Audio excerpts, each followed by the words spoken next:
The twin suns of New Busan burned hot in the afternoon sky.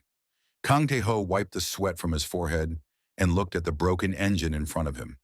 It was old, maybe 50 years old, but the parts inside were still good. He could sell them for enough credits to pay this month's bills. His salvage yard sat at the edge of the colony, far from the main city. Mountains of broken ships and old machines surrounded him like metal giants sleeping in the dust. This was his world now. Quiet, lonely, safe. He liked it that way. "You look terrible," a voice said behind him. Tae-ho did not turn around. He knew that voice. "Hello, Hana." His younger sister walked into the yard carrying a bag of food. She was wearing her white medic uniform, which meant she had come straight from the hospital. Her face showed worry, the same worry she always had when she visited him. "When did you last eat?" she asked. "This morning." "Lies. I can see it in your face." She put the bag on his work table. "Eat. Now." Tae-ho smiled a little. Hana was 10 years younger than him, but she acted like she was his mother. He opened the bag and found rice, soup, and some meat. Real meat, not the fake protein blocks most colonists ate. "This is expensive," he said. "You are my brother. Eat." He ate. The food was good, and he realized he was hungrier than he thought. Hana sat on an old crate and watched him. Her eyes moved around the salvage yard, looking at the mess, the loneliness, the emptiness. "Tae-ho," she said softly, "it has been 7 years." He stopped eating. He knew what she was going to say. She said it every time she visited. "You cannot live like this forever," she continued. "Alone. In this place. Working until you fall down. It is not healthy. I am fine. You are not fine. You are hiding." Tae-ho put down his food. He looked at his sister with tired eyes. "What do you want me to do, Hana? Go to the city? Find a wife? Pretend everything is normal?"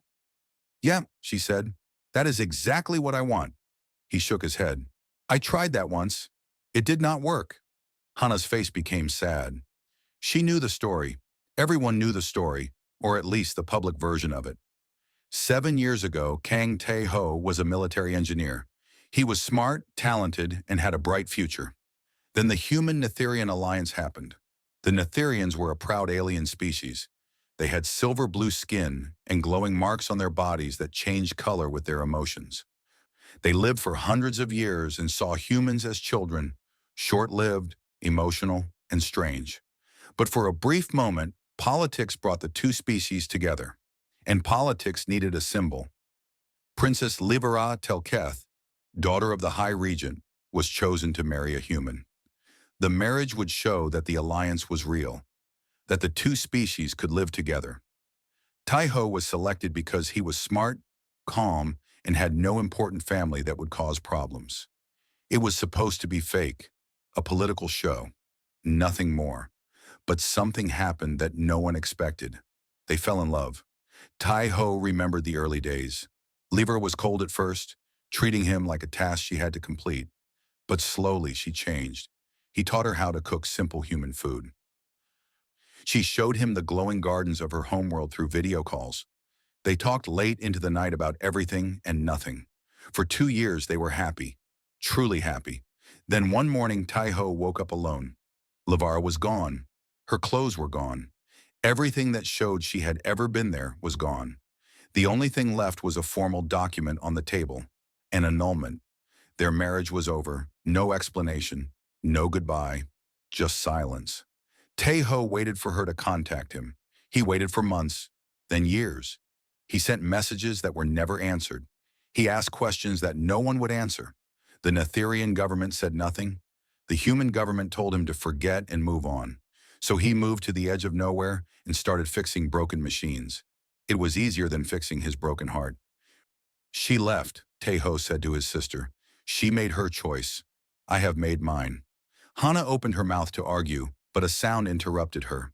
The old radio on Tae-ho's work table crackled to life.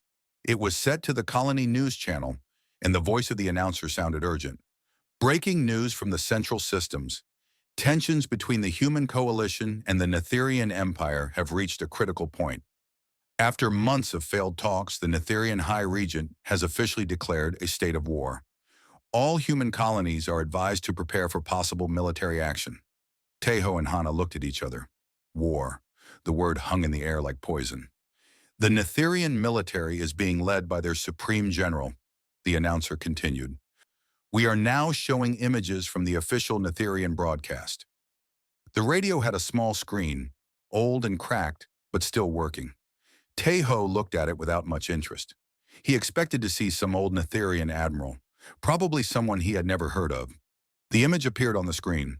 Tejo's heart stopped. She stood on a command platform, wearing black and silver armor. Her silver-blue skin glowed under the lights of her ship. Her face was older now, harder, with the look of someone who had seen war. But it was her. He would know that face anywhere.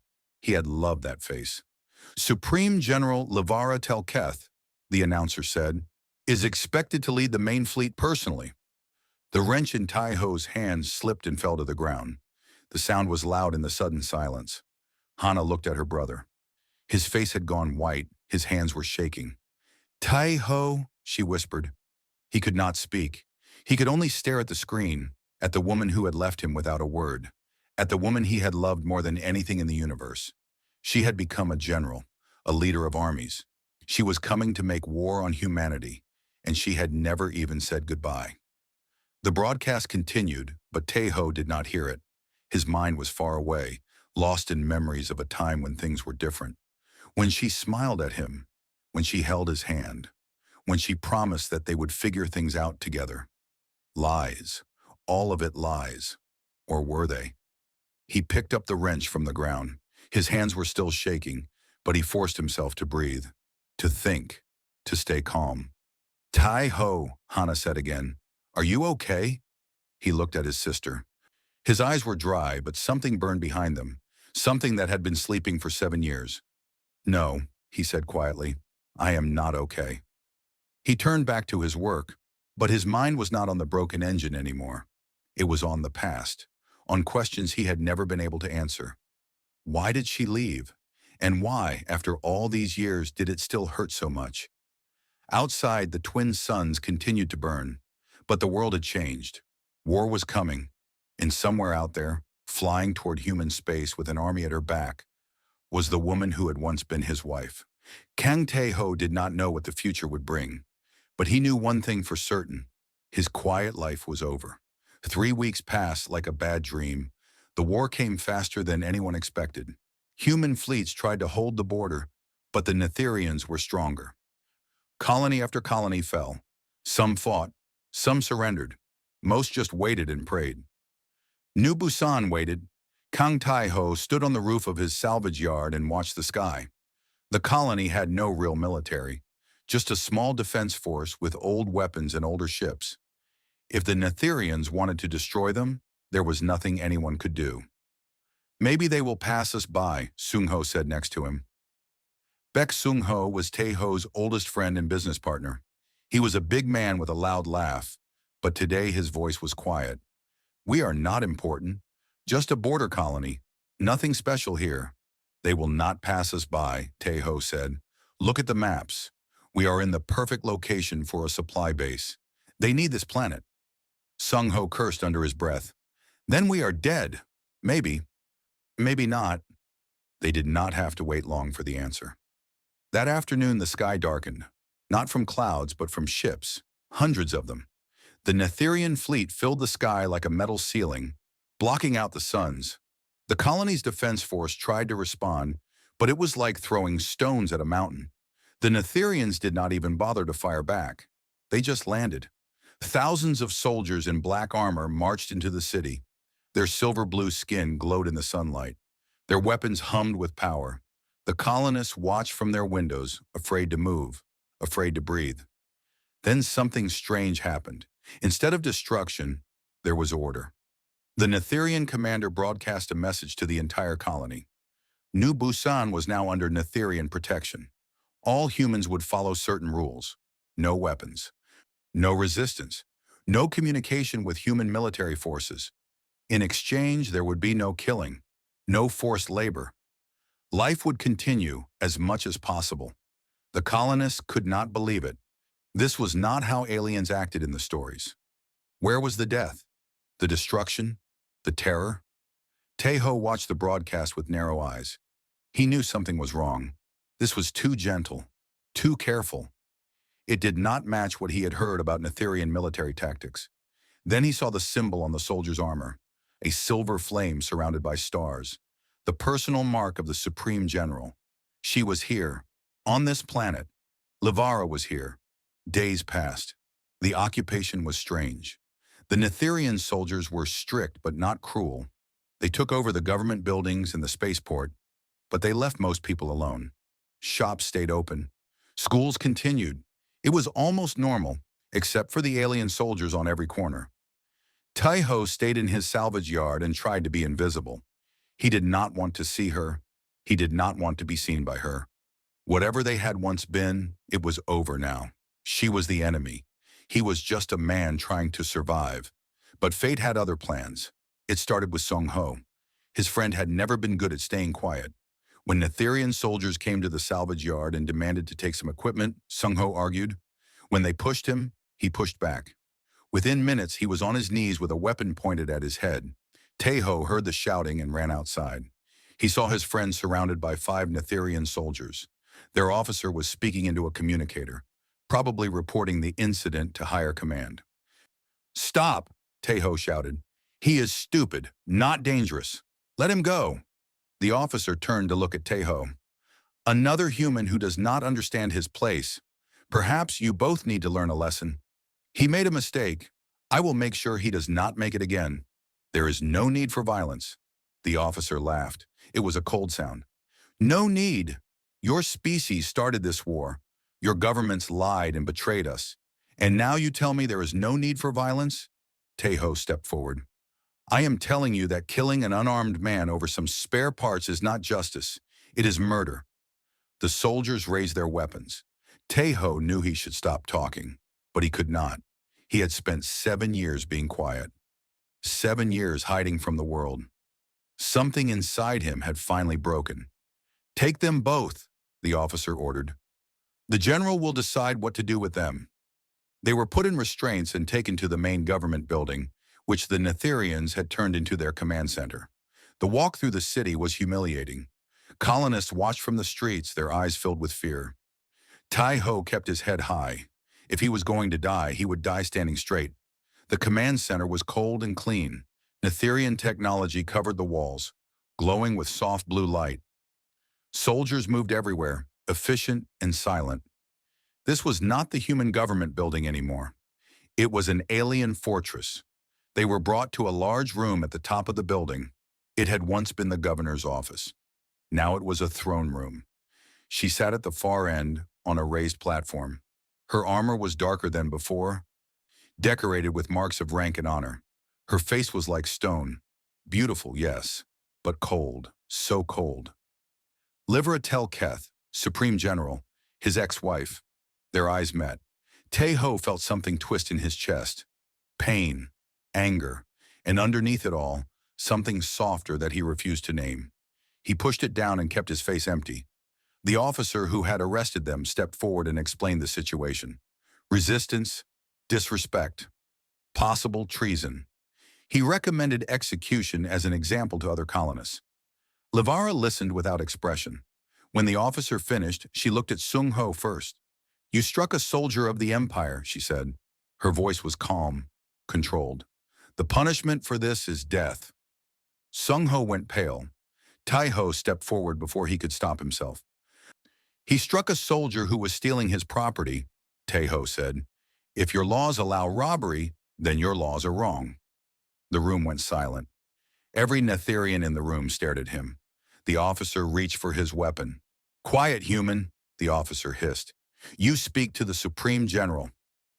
"I know who I am speaking to." The words hung in the air. Livara's eyes flickered, just for a moment. Something moved behind her mask. Then it was gone. "Commander Essen," she said to a tall Netherian woman standing nearby. "What do you recommend?" Commander Essen looked at Taeho with disgust. "Execution, both of them. Humans must learn that defiance has consequences." Livara was quiet for a long moment. Then she spoke. "The human who struck the soldier will receive 50 hours of community labor. The other one," she paused, Her jaw tightened so slightly that no one else noticed. But Tae-ho noticed. He knew that face too well. The other one will be transferred to my flagship for supervised technical work. I understand he is an engineer. We need humans who understand their own crude technology. Commander Essen looked confused. General, this is very unusual. These humans showed clear disrespect. Are you questioning my orders, Commander? The words were soft, but they carried power. Essen stepped back immediately. No, General. Of course not. Livara stood. Then it is decided. Remove them. As the soldiers grabbed Tae-ho's arms, Livara turned away. She did not look at him again. She did not say another word. But Tae-ho had seen something in that moment of hesitation, something she was trying to hide. She had recognized him. She knew exactly who he was, and for some reason she had saved his life. As they dragged him out of the room, Tae-ho's mind was spinning. He did not understand. After 7 years of silence, after abandoning him without explanation, why would she protect him now? What game was she playing? And more importantly, did he want to find out? The Netherian flagship was called the Pale Sovereign. It was the largest ship Tae-ho had ever seen. When the shuttle approached it, the ship filled the entire view like a floating city made of metal and light. Inside, everything was clean and cold. The walls glowed with soft blue patterns. The air smelled different, filtered and recycled by alien machines. Netherian soldiers watched him as he walked through the corridors. Their glowing marks flickered with colors he did not understand. They put him in a small room near the engineering section. It had a bed, a table, and nothing else. A prison cell that pretended to be quarters. You will work when called, the guard told him. You will stay here when not working. You will not speak to anyone unless spoken to. Understood? Tae-ho nodded. The guard left, and the door locked behind him. He sat on the bed and tried to think. He was alive. That was good. But he was also trapped on an enemy warship, flying away from his home and everything he knew. That was bad, and somewhere on this ship was the woman who had broken his heart. He did not sleep that night. The next morning they came for him. A young Netherian engineer led him to a large workshop filled with broken machines and damaged equipment. Most of it was human technology, captured or salvaged from the war. We need these repaired, the engineer said. Our technicians do not understand human design. It is too primitive. Tae-ho looked at the equipment, communication devices, power generators, weapon systems. All of it was old human military technology, basic compared to Netherian machines, but solid and reliable. I can fix these, he said. Good. Start now. So Tae-ho worked. He spent his days surrounded by broken machines, using tools that were too advanced and materials that were too refined. The Netherian engineers watched him with a mix of curiosity and disgust. To them, he was like a monkey using sticks and stones. But slowly, things changed. Human technology was different from Netherian technology. Netherians built machines that were elegant and complex, with thousands of tiny parts working in perfect harmony. Humans built machines that were ugly and simple, with big parts that could be fixed with a hammer and some wire. The Netherians did not understand this. When a human generator broke, they wanted to replace the whole thing. Tae-ho showed them how to fix it with spare parts and creative thinking. When a communication device failed, they assumed it was destroyed. Tae-ho found the one broken wire and connected it again. Why do humans build things this way? One engineer asked him. It is so rough. Because we do not have time to be elegant, Tae-ho answered. Humans live short lives. We need machines that work fast and break slow. And when they break, we need to fix them fast too. The engineer thought about this. It was a new idea for a species that lived for hundreds of years. Days turned into weeks. Tae-ho kept working, kept quiet, kept distant. He saw Livara only once from far away, walking through a corridor with her officers. She did not look at him. He did not try to catch her eye. But the crew talked, and Tae-ho listened. He learned that the war was not going as smoothly as the Netherians had hoped. Human forces were losing, yes, but they were fighting hard. Every colony they took cost them soldiers and ships. Human tactics were unpredictable, wild, almost crazy sometimes. The Netherians did not know how to handle enemies who did not fight by logical rules. He also learned something strange about the general. She was different from other Netherian commanders. She avoided unnecessary killing. She protected prisoners. Some officers thought she was weak. Others thought she was planning something. No one understood her. Neither did Tai-Ho. Then came the accident. It happened in the middle of the night. Tai-Ho was sleeping when the alarm woke him. Red lights flashed. Voices shouted in Netherian. He heard the word for fire and the word for explosion. He ran. The damage was in a power section 3 levels below his quarters. When he arrived, he saw chaos. A main power conduit had exploded, filling the corridor with flames and smoke. 3 Netherian engineers were trapped behind a wall of fire. Other crew members stood nearby, but they were afraid. Netherian skin was sensitive to heat. The fire was too hot for them to approach. Tai-Ho did not think. He grabbed a fire blanket from the wall, wrapped it around himself, and ran into the flames. The heat was terrible. His skin burned. His lungs screamed for air, but he kept moving. He found the first engineer, unconscious on the floor, and dragged her back. Then he went in again, and again. By the time he pulled out the third engineer, his arms were covered in burns. His clothes were smoking. He collapsed on the floor, gasping for air, while Netherian medics rushed past him to help their people. Commander Essen arrived minutes later. She looked at the scene with wide eyes. The fire was out now. The 3 engineers were being carried to the medical bay. And in the middle of it all sat a human, burned and bleeding, who had risked everything to save enemy soldiers. She walked over to him. "Why?" Tai-Ho looked up at her. His face was red with burns, but his eyes were calm. "Why what? Why did you save them? They are Netherian. You are human. We are at war." Tai-Ho coughed. It hurt to breathe, but he forced out the words anyway. "They were people in front of me. That is enough." Essen stared at him. In her 200 years of life, she had never heard a human say something like that. She had been taught that humans were selfish creatures, driven by fear and greed, unable to think beyond their brief lives. This man had just proved her wrong. "You are strange," she said finally, "even for a human." "Thank you." She almost smiled. Almost. The medics took Tai-Ho to the medical bay and treated his burns. The Netherian healing technology was incredible. Within hours, his skin was already starting to repair itself. But he would have scars. He would always have scars. That night, the door to his medical room opened. Lavara walked in. She was alone. No guards, no officers, just her. Tai-Ho watched her approach. She stopped at the foot of his bed and looked at him for a long moment. Her face was still that cold mask, but her eyes were different, troubled, conflicted. "The engineers you saved," she said quietly. "2 of them have families, children. You gave them back their parents. I was just doing what anyone would do." "No, not anyone. Most people would have watched them burn." She paused. "I would have ordered soldiers to attempt rescue.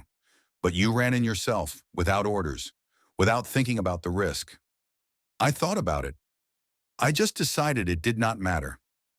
Lavara was quiet. Then she asked a question that seemed to come from somewhere deep. 7 years. Why did you never remarry?" The question hit Tai-Ho like a punch. Of all the things she could have asked, this was the one he was not prepared for. "Why do you care? Just answer me, please." He looked at her. At the woman who had left him without a word. At the woman who was now his enemy. At the woman he had loved more than anyone in the universe. "Because I made a promise," he said. "I said I would figure things out together with you. I meant it. I still mean it." Something cracked in Lavara's mask. Just for a second. A flash of pain so deep that it took his breath away. Then she turned and walked to the door. She stopped at the threshold, her back to him. "You should not have waited," she whispered. "I was not worth it." Before he could respond, she was gone. Tai-Ho lay in the medical bed and stared at the ceiling. His body was healing, but his heart was more confused than ever. She had left him. She had started a war. She was the enemy. So why did she look like she was the one in pain? Commander Essen found the general standing alone in the observation deck. The stars stretched out before her like scattered diamonds. But Lavara was not looking at them.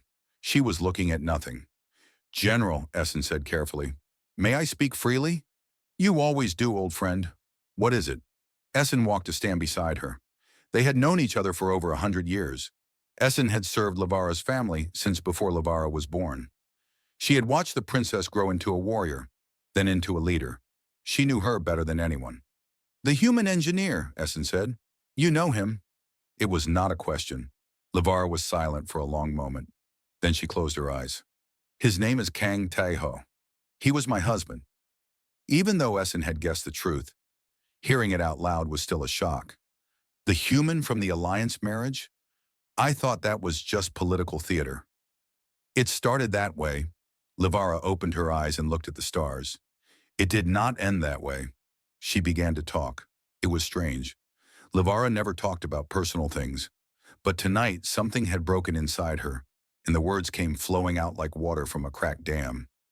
She told Essen about the beginning, how she had arrived on the human station expecting nothing, how she had treated her new husband like furniture, something to be ignored until the political show was over, how he had simply accepted her coldness without complaint. Then she told Essen about the change, how Tae-ho had surprised her one day by cooking food for her. Human food, simple and rough. Nothing like the elegant meals she was used to. But he had made it himself, with his own hands, just because he thought she might like it. No one had ever done that for her before. In the royal palace, everything was done by servants. No one cooked. No one cleaned. No one did anything themselves. But this human, this short-lived creature, had spent hours making food just to see her smile. She had tasted the food. It was terrible. But she ate it anyway, because his eyes were so hopeful. That was when she started to fall. He taught me things I never knew, Lavara said softly. How to laugh at small things. How to enjoy simple moments. How to live instead of just existing. Humans do not have long lives, so they do not waste them. They find joy wherever they can. And you loved him, Essen said. Yes, I loved him more than I thought possible. Lavara's voice cracked. And then I destroyed him. She told Essen about the end, the message from her father, the truth about what was happening behind the scenes. The human-Netherian alliance had been a lie from both sides. The human governments had never trusted the Netherians. They had used the alliance to steal technology and gather information. When they had enough, they planned to break the agreement and attack first. But Netherian spies discovered the plan. The High Regent was furious. He ordered immediate preparation for war, and he ordered his daughter to come home. Your human husband is now a liability, her father had said. When war begins, he will be used against you. The humans will claim you kidnapped him, that you forced him into marriage. They will make you into a monster. He would never say such thing, Lavara had argued. He loves me. His feelings do not matter. The humans will force him to speak. They will torture him, use him as propaganda. And in the end, when he is no longer useful, they will kill him and blame us. Lavara had felt cold fear grip her heart. She knew human politics. She had seen how they treated people who were inconvenient. Her husband was a nobody to them, a tool to be used and thrown away. There is only one way to protect him, her father had said. Leave him. Make it clean. Make it look like you never cared. If the humans believe you abandoned him, they will have no reason to hurt him. He becomes useless as a hostage. But he will think I betrayed him. Yes, he will, and that will keep him alive. Lavara had cried that night. For the first time in decades, she had cried until she had no tears left. Then she had dried her eyes, packed her things, and left without a word. She had written the annulment herself. Every word had felt like a knife in her own chest. But she had signed it anyway because she loved him too much to let him die for her. I thought he would hate me, Lavara told Essen. I thought he would move on. Find a human woman. Build a normal life. Forget about me. But he did not. No, he waited. For 7 years he waited. Lavara's voice was barely a whisper. And now he is here, on my ship, and I do not know what to do. Essen was quiet for a long time. Then she said something that surprised both of them. Perhaps you should tell him the truth. The truth will not change anything. The damage is done. The damage was done to protect him. If he knows that, it might not heal the wound. But it might explain it. Lavara shook her head. I cannot. We are in the middle of a war. I am the Supreme General. If anyone discovers that I still care about a human, my enemies will use it against me. Against him. The safest thing for both of us is to stay apart. With respect, General, you have already shown that you care. The entire command staff is wondering why you spared two humans who openly defied authority. They are not stupid. Lavera had no answer for that. Meanwhile, somewhere else on the ship, Tejo was having his own conversation. The young Netherian engineer who had first brought him to the workshop came to visit him in the medical bay. Her name was Kira, and she was different from the other Netherians. Curious instead of cold, interested in humans instead of disgusted by them. I heard what you did, she said. You saved my friends.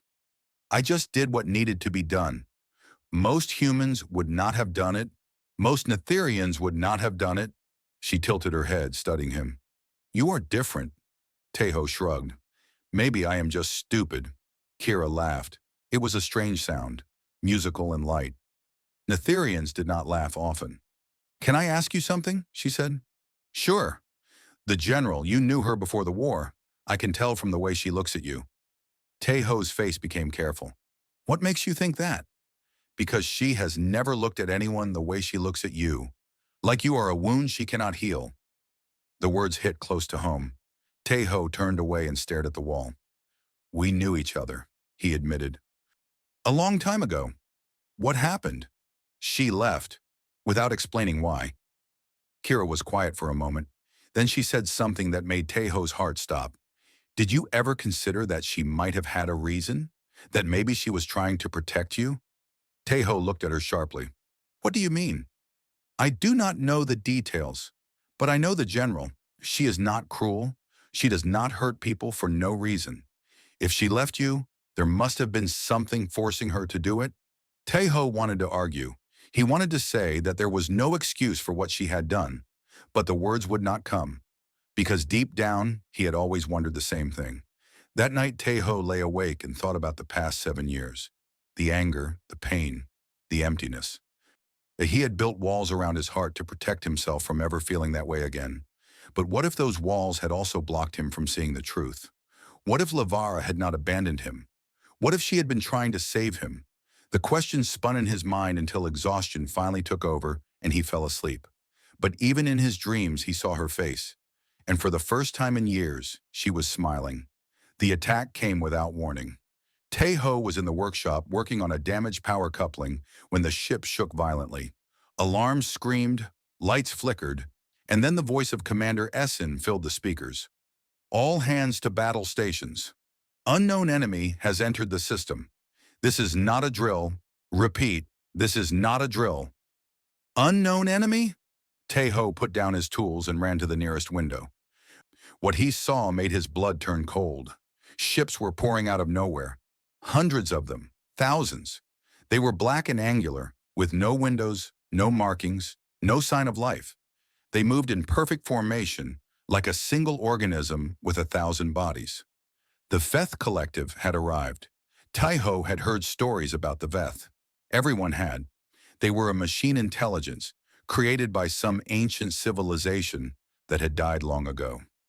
No one knew what they wanted or where they came from. They simply appeared, attacked, and destroyed everything in their path. Humans and Netherians had one thing in common. They both feared the Veth.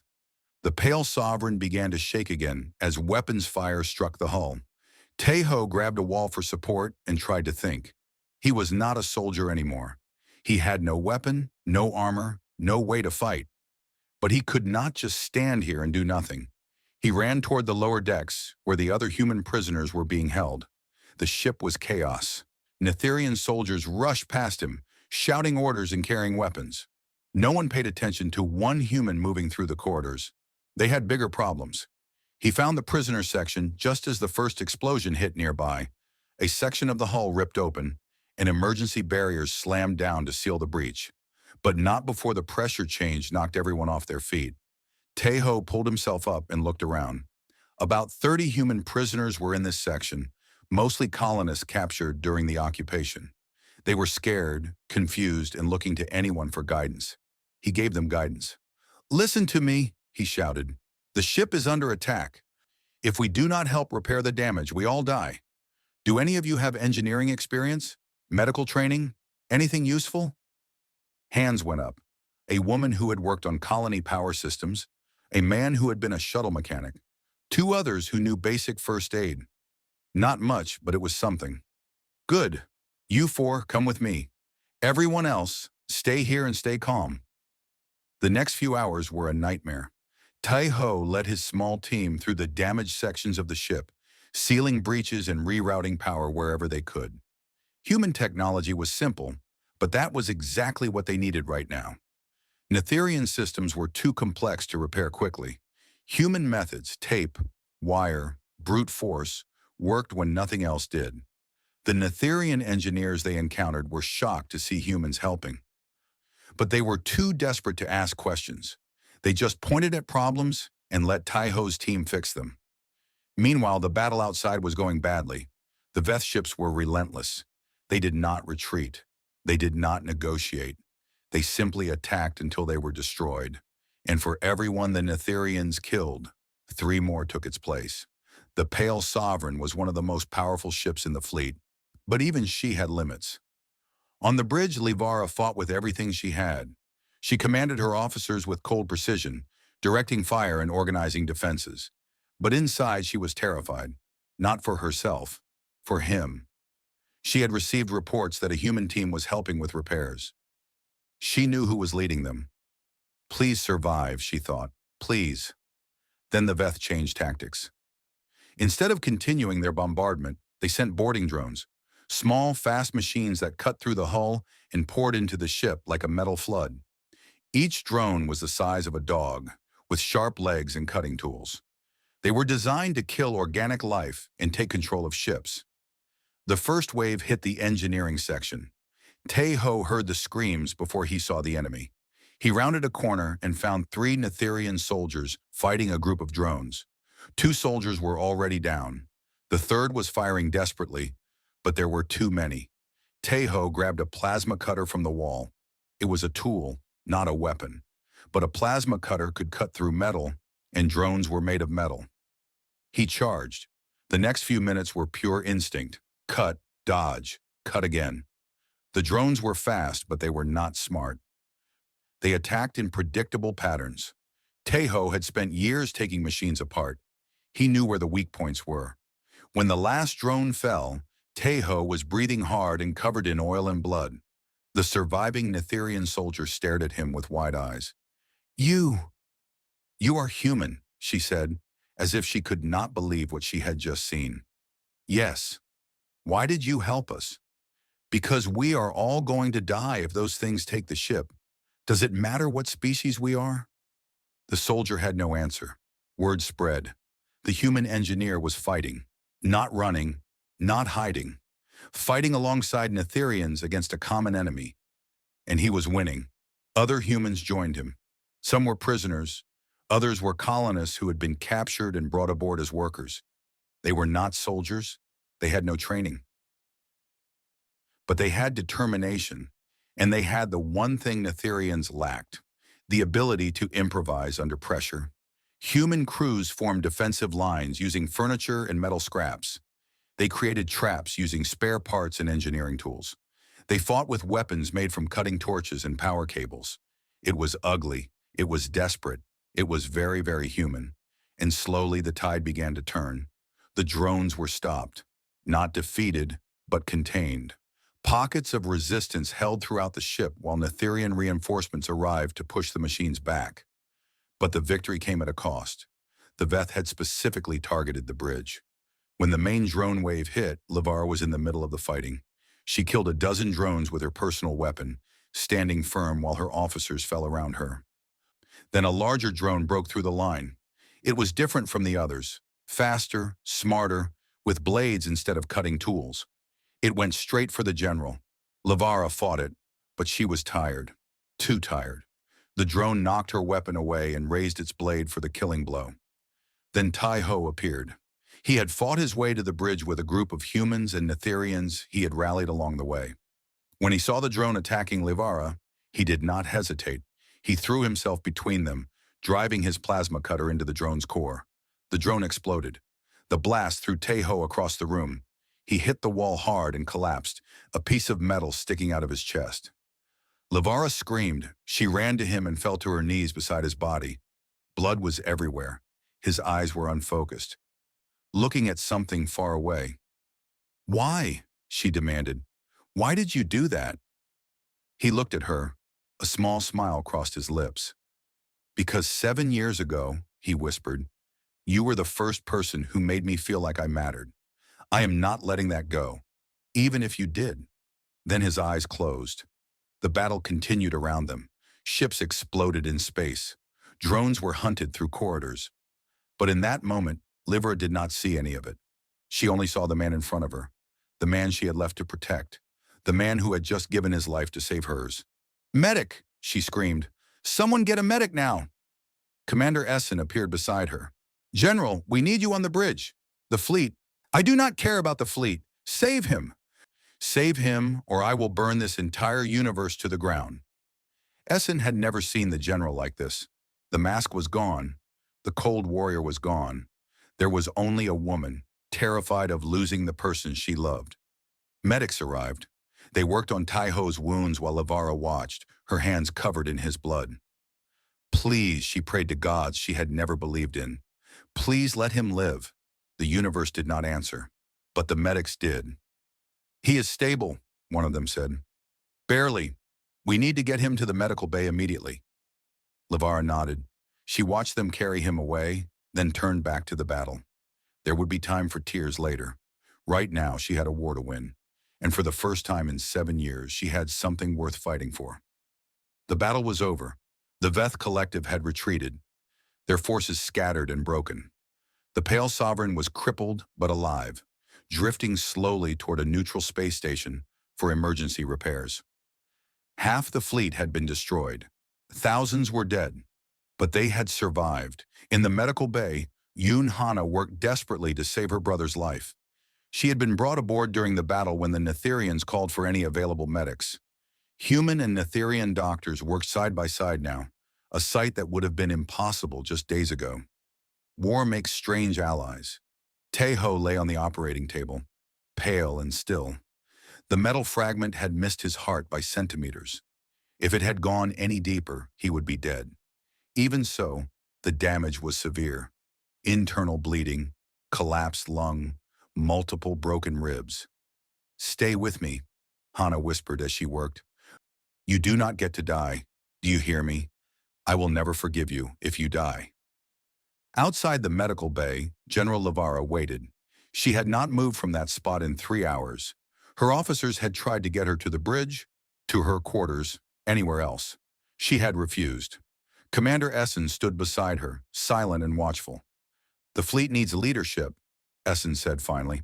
"The other ships are asking for orders. Tell them to maintain position and wait for reinforcements." Lavara's voice was flat, dead.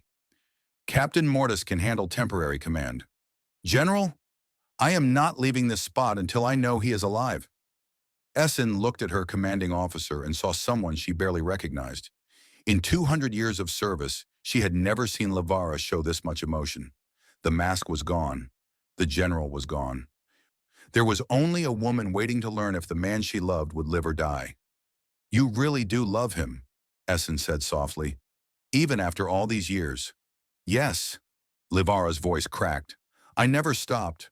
I thought I was protecting him by staying away. I thought if I kept my distance, he would be safe. And instead I broke both of us. And now he is dying because of me. Again." The medical bay doors opened. Hana stepped out, her hands covered in blood, her face exhausted. Livara moved toward her so fast it was almost a blur. "Is he alive?" Hana looked at the alien general. This was the woman who had destroyed her brother's life, who had started a war that killed thousands. Part of Hana wanted to lie, wanted to cause this woman even a fraction of the pain she had caused Tae-ho. But Hana was a healer. And she had seen something in the general's eyes that changed everything. "He is stable," Hana said. "He lost a lot of blood, and his lung was badly damaged. But he will survive." Livara closed her eyes. Her whole body seemed to collapse inward, like a puppet whose strings had been cut. When she opened her eyes again, they were wet. "Thank you," she whispered. "Thank you." Hannah studied her for a long moment. Then she said something she never thought she would say to this woman. "He still loves you. After everything you did, he still loves you. I do not understand it, and I am not sure I forgive you. But you should know." Lavara nodded. She could not speak. 3 days passed. Tai Ho drifted in and out of consciousness. When he was awake, Hana was usually there, forcing him to drink fluids and telling him he was an idiot for jumping in front of an exploding drone. He agreed with her. He was an idiot, but he would do it again. On the 4th day, Lavara came to see him. She entered the room quietly like she was afraid of waking him. But Tai Ho was already awake, staring at the ceiling. "Hey," he said. "Hey." She sat in the chair beside his bed. For a long moment, neither of them spoke. Then Lavara took a deep breath and began to talk.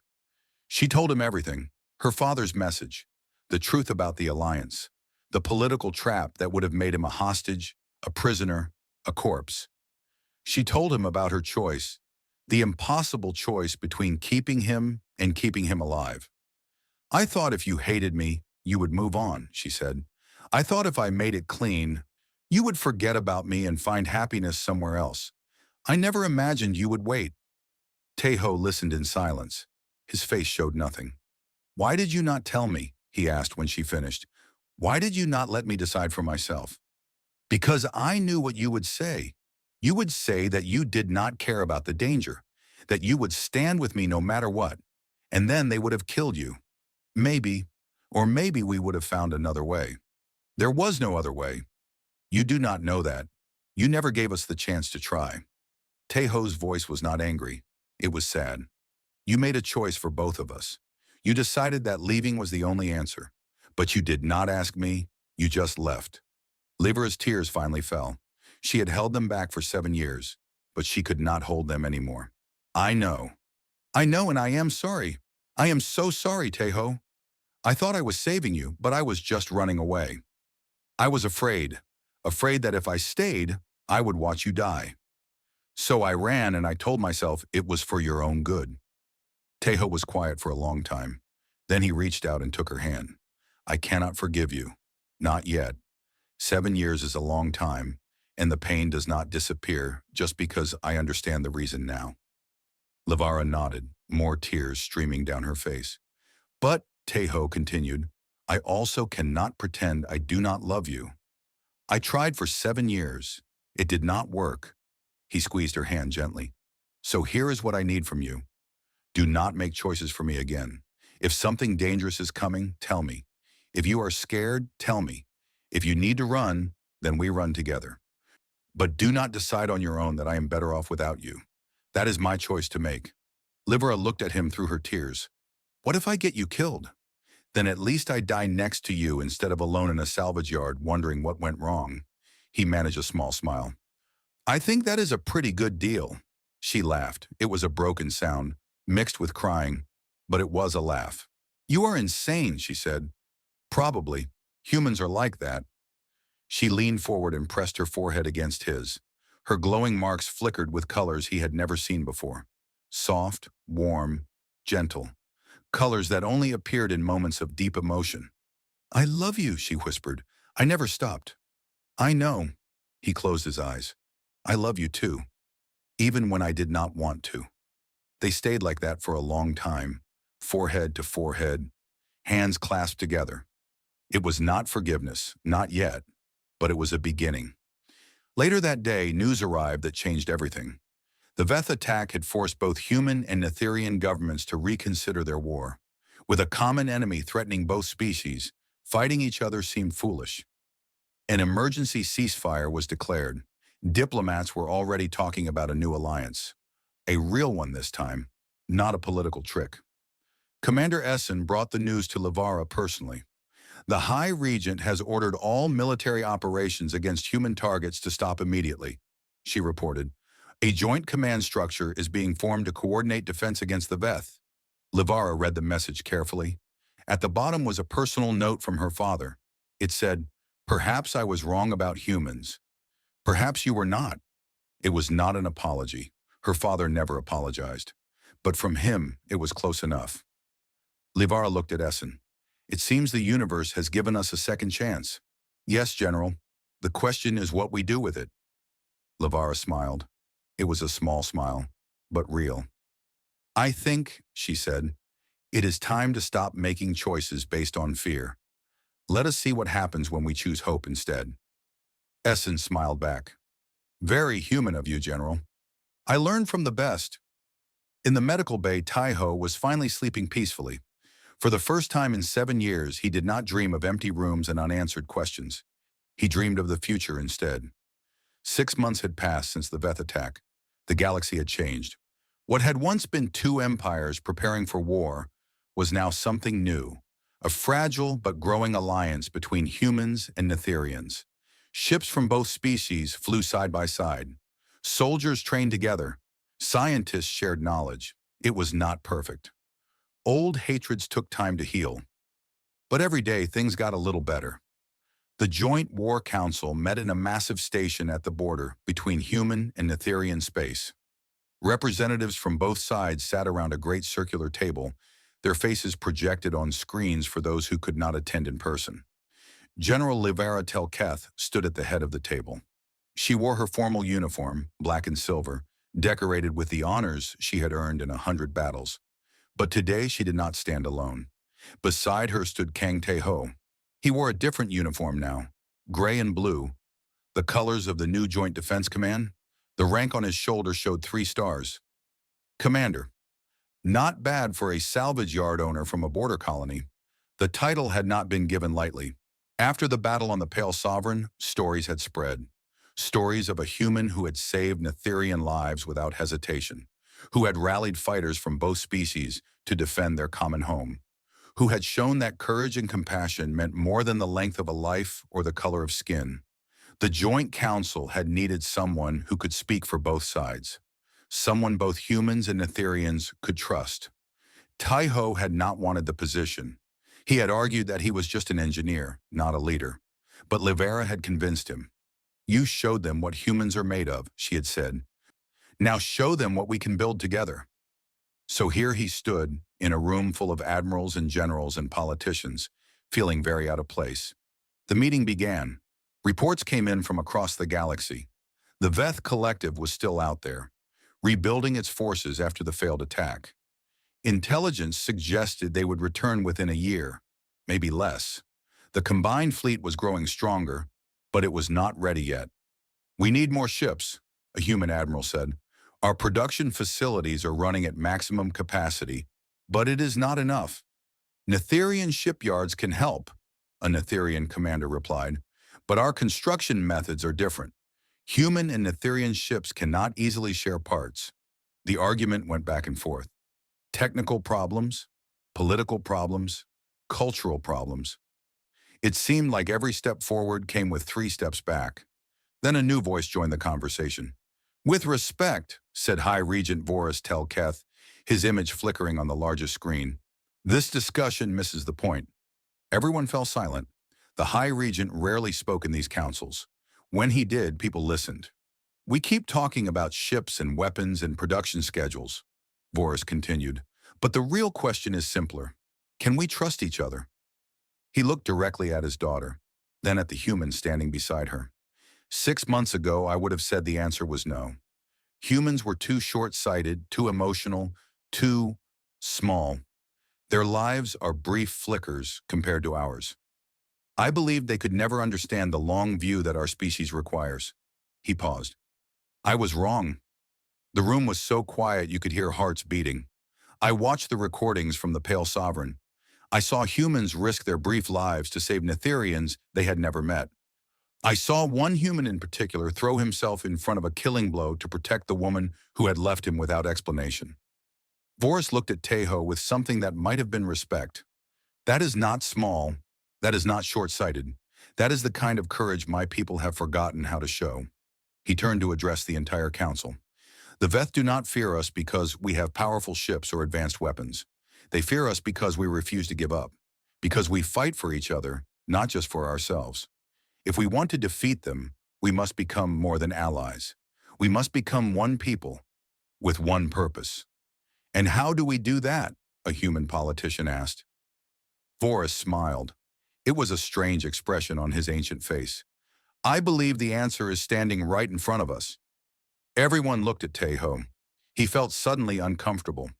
I am just an engineer, he said. I am not sure what I can teach anyone. You teach by example, Voris replied. When the Veth attacked, you did not ask whether the people around you were human or Netherian. You simply helped whoever needed help. That is the lesson we all need to learn. Livera spoke up.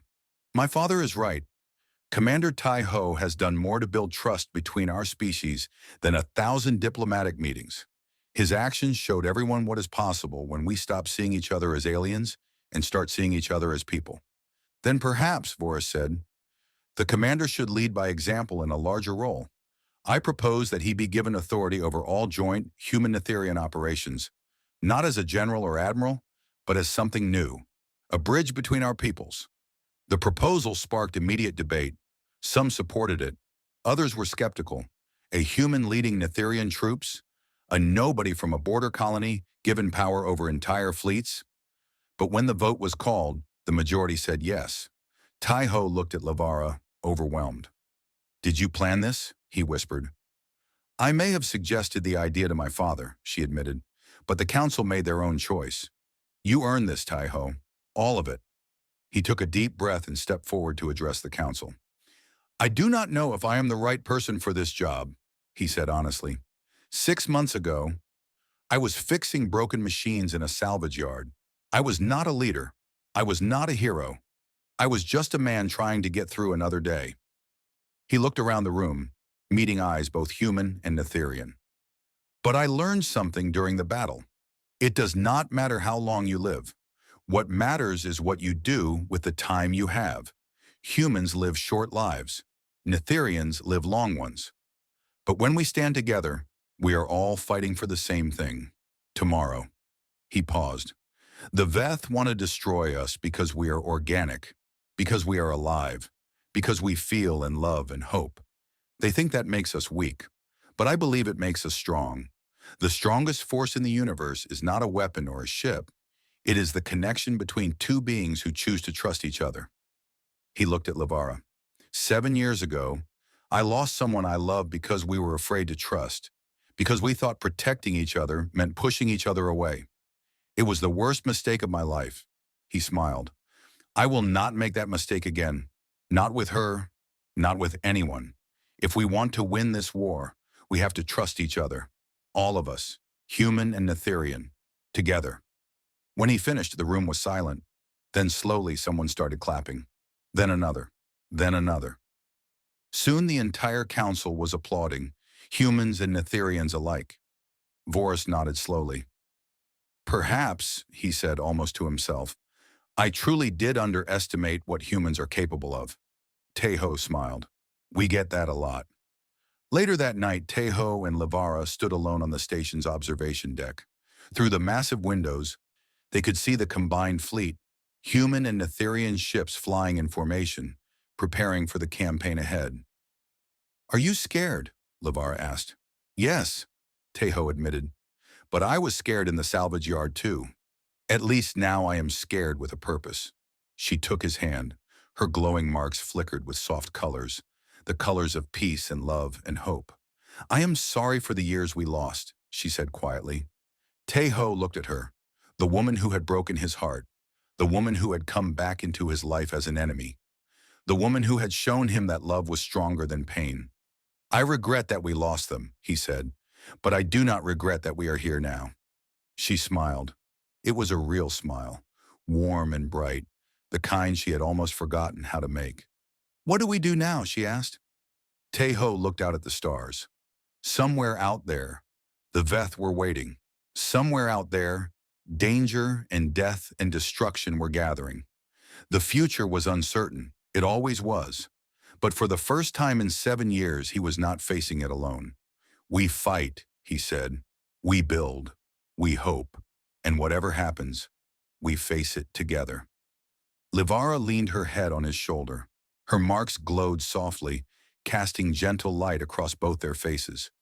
Together, she agreed. They stood there as the stars wheeled overhead, two people from different worlds who had found their way back to each other.